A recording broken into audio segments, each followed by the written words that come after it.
Ja. ja meil tuleb kohe välja 2 uut lõhna, espresso macchiato ja espresso martini. Vaat nii.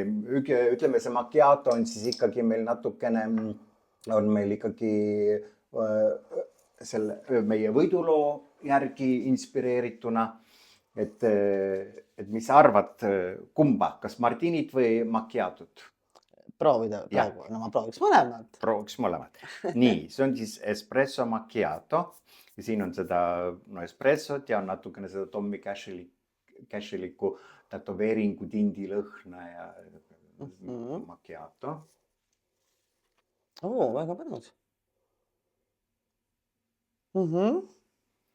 Ja teine on... on tõesti natuke sellise suitsuse kohviku paari lõhna. Ja nüüd hakkab rohkem kohvi aroomid olema. Väga mõnus, väga mõnus. Nii, ja see on nüüd espresso martini, aga ütleme niimoodi, et ta paberi peal ei ole nii hea kui naha peal, et ega naha peal on, siis ettevaatlik tuleb olla, sest ta võib sõltuvust tekitada. No ikkagi espresso martini.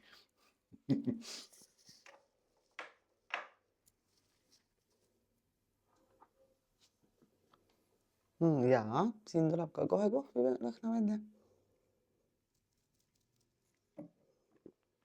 Mõlemad on väga head. Võib-olla see espresso macchiato on minu jaoks nõks intrigeerivam, aga see ikkagi see on ka väga hea. Super, väga hea. Väga mõnusad.